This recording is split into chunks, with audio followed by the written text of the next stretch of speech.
last 2 days, we've had what I would call maybe a little bit negative videos. I make no apology for that. This is the situation that we're in. I don't know about you. I've grown accustomed to being up near the top of the league. So a couple of days ago, I did one with 7 reasons why our current form and our current situation was concerning me. I was going to do the positive video, this one, the next day, but then the board gave a vote of confidence to the manager. So I thought it was only fair that we reflected that in the video. However, despite me giving 7 reasons why I was a little bit concerned about this season, I do think that David Moyes has enough credit in the bank, and I think he certainly deserves us to look at how he can pull it round, why he'll pull it round, and even if I necessarily don't believe it myself. And by the way, I don't think we're getting relegated. Let me just say that now. I bloody well hope not. Anyway, I just think it's important that we look at his positives and what he does bring to the table, having focused on some of the things that maybe he's not doing quite so well this season. And Geo has very kindly jumped on to help me out because you've noticed a couple of things, mate. I think that's pushing it. Half a thing. You said I've just done my first attempt at the video. It's 2 minutes long. Can you come on and help me to drag it out to over 10 minutes? Something like that. It's not far from the truth. I've got one opinion piece as to why I think he'll turn it around.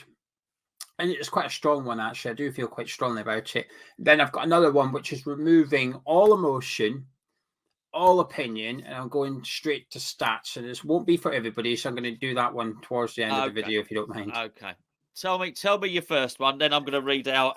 In fact, no, I'm going to do this first of all. I did ask for some positive comments when I did my 7 reasons why we're in trouble. Got to be honest, you naughty lot. There weren't a lot of them. So, but I do want to read one from Daz Smith.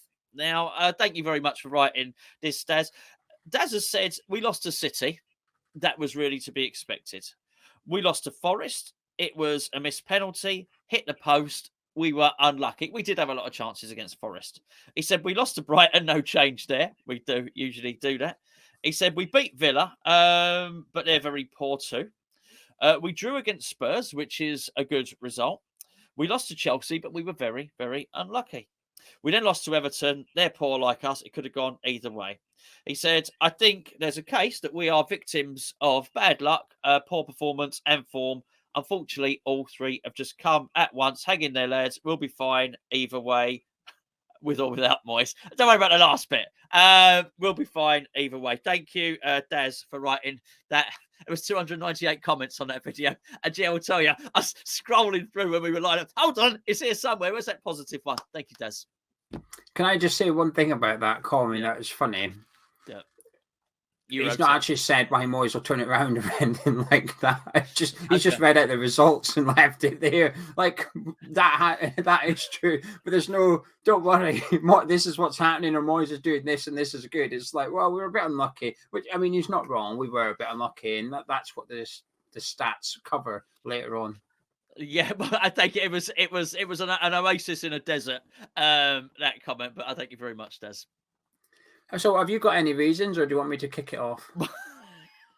It sounds like a farce of a video, doesn't it? No, look, the board have said there's no one better equipped than David Moyes to turn this around.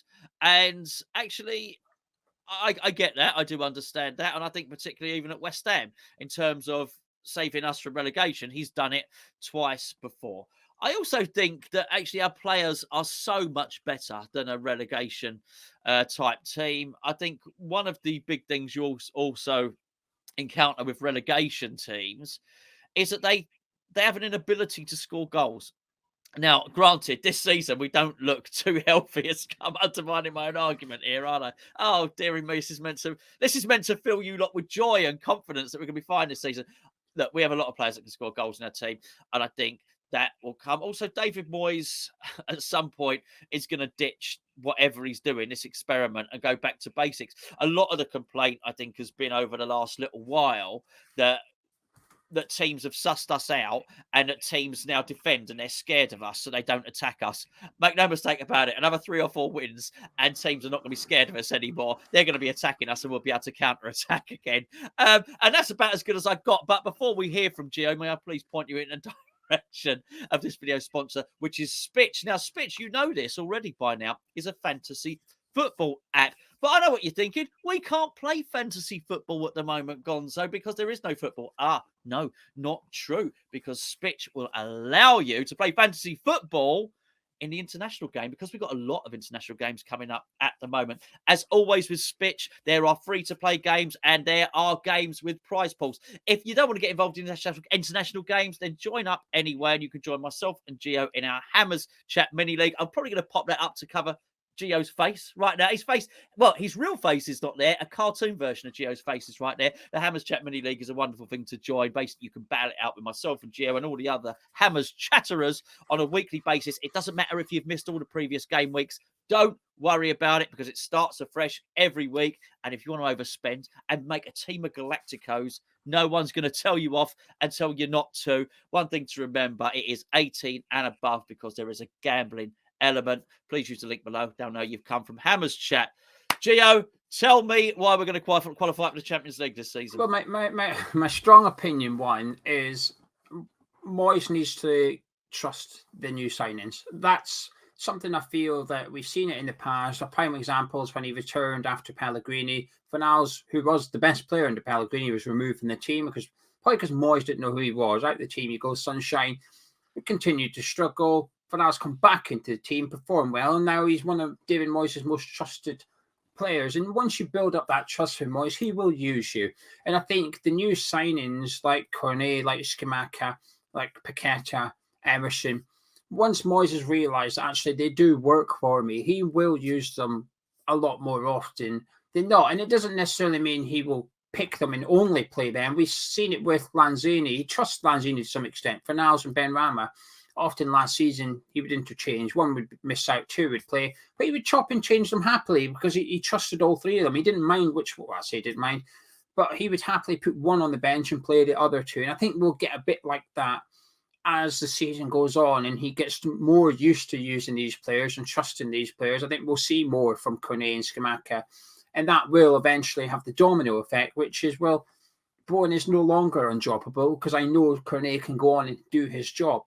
I think at the minute there's a hesitancy there from Moyes, which is I don't know that Cornet will do what Bowen does out of possession. And I think that terrifies him. I think it does. I think Moyes will only play players he knows will give everything he wants and demands when we don't have the ball. And until he sees it from Cornet, and there's been a couple of examples in the small selection of games we've had so far where actually Cornet has switched off at goals and it's cost us one.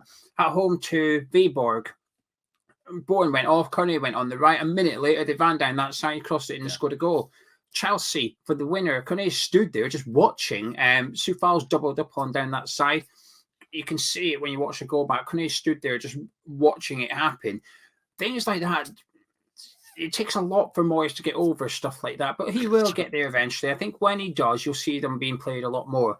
But also, there is two players in particular, I think, returning from injury that will make a big difference. One's Craig Dawson. We are crap at set pieces. Now, last season, we relied on set pieces. Now, should you? Probably not. But you know something? If you go look at the top goal scorers of set pieces last season, it was Liverpool. Do you think Klopp was bothered the fact that they often need a corner to bail them out? I think he's arsed that they got a 90th minute winner against Ajax a couple of weeks ago through Joel Matip heading in a corner. Not really. He's glad they're strong at set pieces. It's something that's good. Craig Dawson is our best player at attacking them, and I think we've been missing him. We've been awful at set pieces. We scored one set piece, I think, this season. It was Craig Dawson, and he's barely played. Absolutely. And then there's Ben Johnson. And I know it's such a small, I mean, you might be thinking, well, that's not going to make much difference, but it's getting Soufal out of the team. He is one of the players in horrific form. Moyes has shown he'll drop Soufal. Yeah, it's just that he's not got anyone to play him. Now, I know people say Kerr. Trust me, and Gonzo say Kerr as well. But Moyes isn't going to do that. He's just not going to take that risk. It's a case of Soufal or Johnson at right back for him. One's missing, the other one has to play.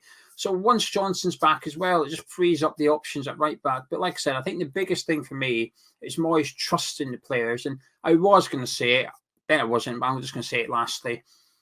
Jared Bowen getting back to form.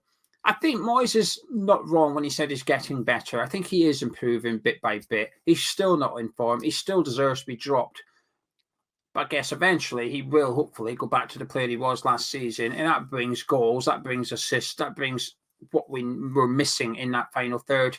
And I think there's plenty of reasons as to why Moyes would turn it around. Now, this doesn't mean there's not plenty of reasons why Moyes won't turn it around before anyone says anything. This is a very biased video. I am being biased.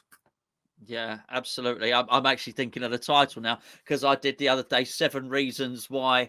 2 reasons. I did two reasons why Moyes will turn it round. And people are going to, the mathematicians are actually going to say, "Hold on a minute, you lot. This doesn't quite balance up." Did you have a graphic to share with us? And I don't mean something naughty. I mean, it's not anything naughty. It depends. If this is your thing, then it is naughty. But this is a cold outlook at it. Remove all your emotion, remove your eye test, everything, and look at this purely from a data perspective, please. And if you don't like it, switch off because you're not going to enjoy this bit, right?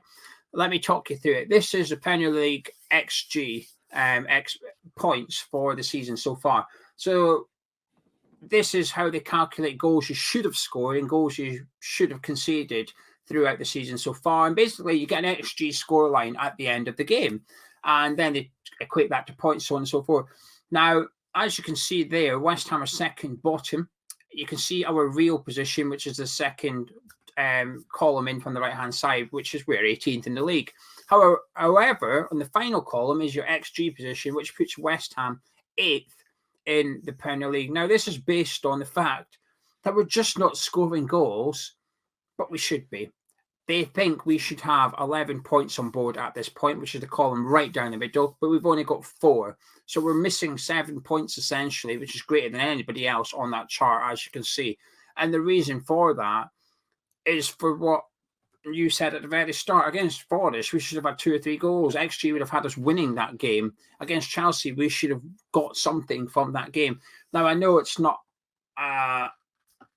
a fair way of looking. Well, I say fair way. It's not the be all and end all. And I know people say, well, that's going to keep you up. I know it's not. But if you go back and look at the final table from last season, the complete 1 to 20 after 38 games, and you have a look at XG points, they're not far off. Usually over a large, the bigger the data pool, the closer it gets. Sure. Naturally, that's with anything in life, really. The more examples you've got, the more accurate predictions are going to be. So it is a bit misleading because we're only 7 games in, so it is going to be very drastic, the change of stuff like that. But that would suggest that in some games, we've just been unlucky. Now, I don't necessarily subscribe to that myself. I don't think we played well this season. I think we deserve to be down the bottom of the table. But it suggests that we are creating chances and we're just not taking them. Geo, thank you very much for that. I'm going to go with 4. I think we could safely in a video title go with 4 reasons. You haven't even provided any. Well, no, we can because you've got Johnson, Dawson, Bowen, and the luck bit, the XG thing. The trust reason, that's 5. Trust. I think we're pushing it. I think that's my main reason. Honestly, that's my biggest reason. Once Moyes trusts Scamacca, we will see 5 reasons why West Ham under David Moyes will be absolutely none provided by Gonzo. Hey, look, I'm pushing the buttons and pressing record and all the rest of it. Do you know what I mean? So, come on, look, we've all got to do something. And I read out, beautifully read out Daz's post earlier. But anyway, Gio, thank you very much for joining me. You heard it here. You've seen the table. You've seen the chart. West Ham on XG are missing 7 goals. Points. If you find them. Oh, really? No, it's 7 goals. Oh. Well, they're 7 points. They're missing 7 points, which maybe 7. I feel like I'm missing 7 points at the moment. If you find them, leave them in the comments below. We'll zoom up the league, and that will probably be 6 reasons why West Ham will be absolutely fine.